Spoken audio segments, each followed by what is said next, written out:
Okay, we just finished discussing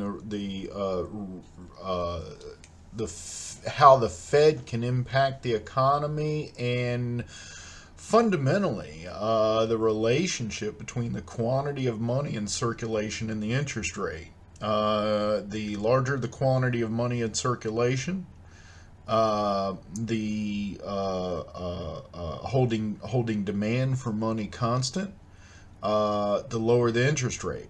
The less quantity of money in circulation, holding demand constant, the higher the interest rate. But there's also another fundamental relationship that's kind of tied into that. We're talking about the nominal interest rate moving around, and of course, the nominal interest rate equals the real interest rate plus inflation. So somehow, somewhere, there's got to be changes in price levels related to changes in the quantity of money in circulation vis-a-vis change in money supply. Okay, and that's what we're going to discuss now. And we're going to do it by looking at something called the equation of exchange.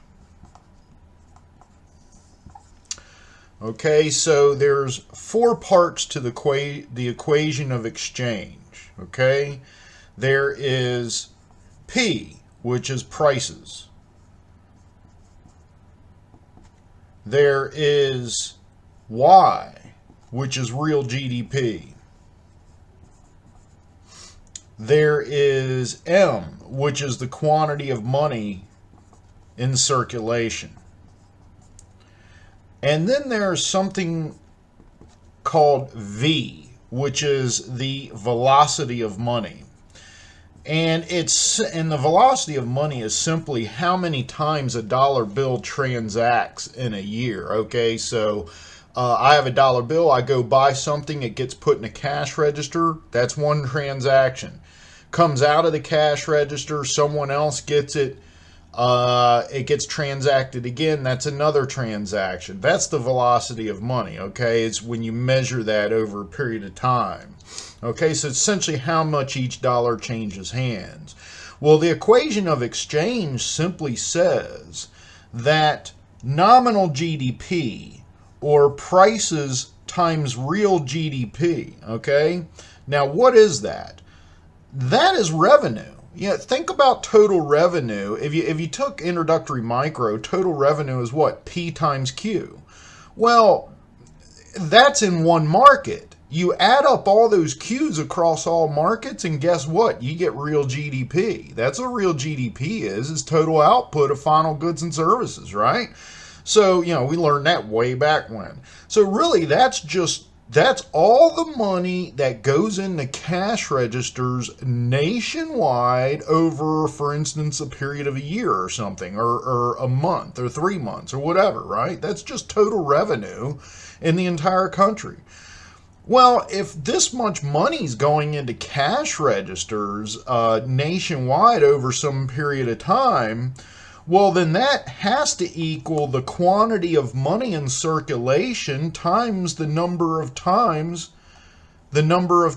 each dollar changes hands. Okay, so by definition, this has to hold. This is the equation of exchange, or we call EOE. Okay, so this is the equation of exchange. It simply says that the amount of money that goes into cash registers nationwide over a period of time must equal the amount of money in circulation times the number of times each dollar changes hands. It just makes complete sense, right? Now, having said that, at full employment, okay, so when real GDP equals potential, okay, Y is going to be a constant, okay? Furthermore, we can show that over time, the velocity of money really doesn't change very much. There's been a couple of blips over the years, but for the most part, the velocity of money is relatively constant over time, okay? So what does this mean then? Well, we can rearrange this equation. Let me divide through by real GDP. So then P equals M times V over Y. Okay? Now, if V and Y are relatively constant, let's just make them a number, okay? So let's just make V bar 1 and Y equal to 1, right? They're constant. We can just make them any number we want. What does this mean? This implies then that what drives the price level is, guess what? The money supply, okay? So in other words, while we saw that the Federal Reserve can expand economic activity by increasing the money supply through an open market purchase of government bonds, that shifts the money supply to the right and lowers the interest rate. It also causes inflation. It also causes prices to rise. Because when M rises, P's got to rise. And guess what, people? It's got to rise by the same percentage increase. Okay, so if the money supply increases by 5%, we're going to get a general increase in the price level of 5%. Okay, so we've got a trade-off here. Because remember, P is also purchasing power of your paycheck. Okay, if you've got your paycheck, okay, and your paycheck is constant, say, $500 a week.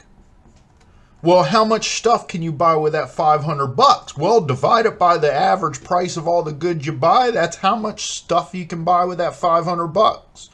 If P is rising, but your paycheck isn't, guess what? You can buy less stuff, okay? You're worse off. And this is really the conundrum that economists have. If an economy goes into a contraction, we can use the Federal Reserve to stimulate economic activity.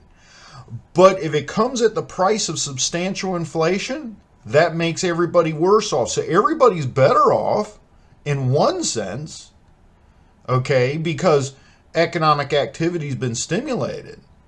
But then on the flip side, as prices start to rise, people's purchasing power starts to fall, and that's a bad thing.